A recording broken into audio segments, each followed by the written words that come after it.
Ciao chitarristi e bentornati in Shape Your Tone. Io sono Ale e nel video di oggi continuiamo un po' il discorso iniziato qualche video fa con chitarre tipo la Michael Kelly o la Sire S7. Sto cercando delle chitarre che abbiano dei nomi non troppo blasonati, ma che allo stesso tempo siano in grado di stupire per tutto quello che offrono, nella loro fascia di prezzo e nella loro categoria. Non mi metto a paragonare una Michael Kelly come quella che vi ho detto un attimo fa da 400-500 euro con una Fender americana vintage che ne costa 5 volte tanto. Quindi già solo per questo bellissimo viaggettino che ho intrapreso dovete lasciare un bel mi piace al video, iscrivervi al canale con anche la campanella e scrivere un bel commento. Fatemi sapere nomi di chitarre che potrei non conoscere e che vorreste vedere qui sul canale, e soprattutto fatemi sapere se volete vedere questo tipo di argomenti anche per altri tipi di chitarre, non solo le Telecaster. Ormai è chiaro già dai primi video qui sul canale di quanto SoundStation mi abbia stupito. Un po' di tempo fa io ho provato la SoundStation Rider Pro che vi giuro raga, ma ve lo giuro, quando è arrivata io non gli avrei dato un centesimo, anche perché ho sempre associato in passato SoundStation al concetto di cheap, o comunque quelle chitarre che per iniziare ok, però dopo un po' liberatene. Ecco, quella chitarra in particolare ha ribaltato tutto quello che pensavo di sapere e mi ha confermato quanto gli strumenti devono passare comunque sotto le dita. Quindi i ragazzi di Frame Export mi hanno mandato anche la controparte Telecaster, complice anche il fatto che ultimamente le Telecaster mi stanno piacendo tanto, è evidente. Spoiler, è una chitarra vintage ma con delle caratteristiche che la rendono anche super moderna e tra un attimo capirete. Sto parlando infatti della SoundStation Twanger Vintage Pro, chitarra di chiara ispirazione Telecaster. Al contrario della Michael Kelly cerca di replicare quello che la chitarra originale offriva, ma con anche il suo tocco personale. Tra tutti i colori disponibili io dico che i ragazzi di Frame Export mi hanno mandato quello che potrebbe essere facile uno dei miei preferiti, perché questo Seafoam Green con la tastiera scura mi fa impazzire. Sarei tanto curioso di vedere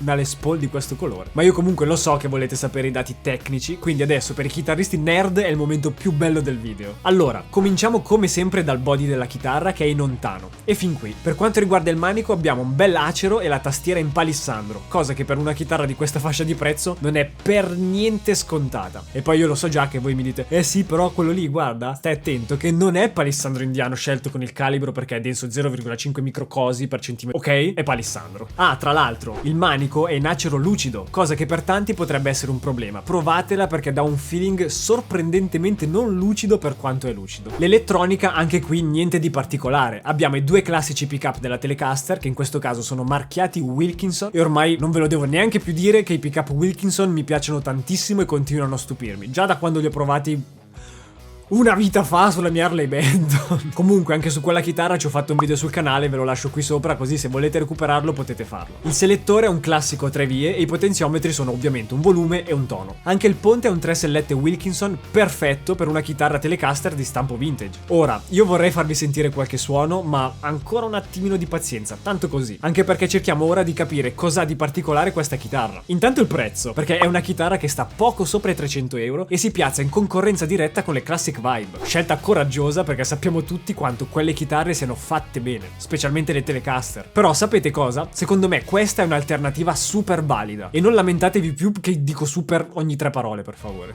Intanto mi sembra anche che ci sia forse un po' più di scelta tra le finiture, cioè tipo alcuni colori nelle Telecaster Classic Vibe non ci sono. Qui invece mi sembra che la scelta sia davvero ampia. Vi lascio comunque il link in descrizione qui sotto, così se siete curiosi di sapere tutti i modelli disponibili li trovate lì. Però raga, non perdetevi perché qui abbiamo una bella chitarra da provare. Tornando alle cose particolari, questa chitarra ha ovviamente la scala da 25,5, ma essendo ispirata ai modelli più vintage troviamo 21 tasti, a differenza di tante altre volte in cui magari sono comunque 22. Infatti non è qui che la chitarra strizza l'occhio al moderno, ma raga, il radius. Questa chitarra ha un raggio di 16 pollici. Vi sfido a trovare una Telecaster vintage con il radius da 16. Cercatela, trovatela e ditemelo qui sotto perché io non l'ho trovata. È comunque una caratteristica molto interessante perché rende lo strumento molto piacevole da suonare, soprattutto per i chitarristi più moderni che magari hanno sempre lasciato un po' da parte la Telecaster, e in più, complice anche il profilo del manico che non è il classico AC ma è un pochettino più schiacciato. Raga, tutte queste cose insieme rendono lo strumento decisamente diverso rispetto a una chitarra Telecaster classica. Infatti su quelle tradizionali abbiamo ad esempio il radius da 9,5, il manico AC tipo mazza da baseball. Direi che un giro questa chitarra se lo merita, così potete provare con mano che i bending escono che è un piacere, è super morbida. Se si decide di fare qualche passaggio un pochino più tecnico, lo strumento ci asseconda e non ci ostacola, e questa cosa è super importante in generale. Questa accoppiata di vintage per alcune caratteristiche e modernità per altre caratteristiche mi fa sempre ma sempre tanto piacere. Non so se vi ricordate, ma abbiamo visto una cosa simile anche sulla Telecaster Player Plus, la Nashville, quella con 3 pick-up. Quella chitarra dava palesemente una strizzata d'occhio al moderno, e infatti il radius era da 12, ma qui siamo ancora oltre, cioè raga, qua il radius è da 16. Probabilmente se Fender facesse una Telecaster così la lancerebbero dietro. Chitarristi tradizionalisti queste cose secondo me le odiano, però dai, c'è solo da apprezzare. Tra l'altro voi ditemi qui sotto nei commenti, siete dei chitarristi tradizionalisti oppure mentalità aperta? Non vergognatevi di dirlo che siete tradizionalisti, perché se vi devono insultare vi insultano comunque. Comunque ci sono anche tanti altri elementi che richiamano il vintage, come vi ho detto, i tasti che sono 21, il ponte a 3 sellette a piastra, ma anche le meccaniche, che però all'interno hanno una componente un po' diversa dal vintage, perché hanno l'occhiello e non il classico solco sulla testa, ma comunque si rifanno a quelle più vintage perché hanno l'alberello sottile. Diciamo che sono un bel mix. Questa Telecaster infatti cerca di accontentare un po' tutti i chitarristi, perché come sentirete tra poco